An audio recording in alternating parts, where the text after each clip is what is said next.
Sometimes it is easier or necessary to use a rope bag when installing an Eveook system, such as when installing from a boom lift. Before inserting the rope into the rope bag, you'll want to stack the rope so that the top of the rope is on the bottom of the stack, and the bottom of the rope, the side with the carabiner that will attach to the Eveook, is on the top. To keep from tangling the rope, keep the ends of the rope away from the stack. To stack the rope in the bag, the user grabs a carabiner that will be on the bottom of the stack and will connect it to the outside of the bag. The user then inserts the rope, starting from the carabiner side of the rope, as shown in the video, until all the rope is inserted, except for the other end of the rope.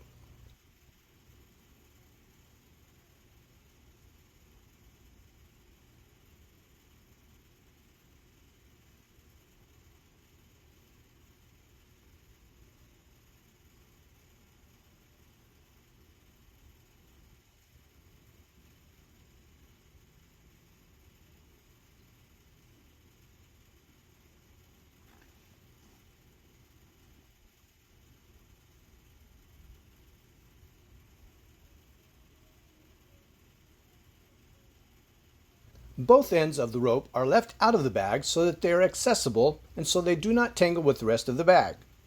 The top and the bottom of the stack are identifiable because the rope at the bottom of the stack has a carabiner on it and it is attached to the side of the rope bag.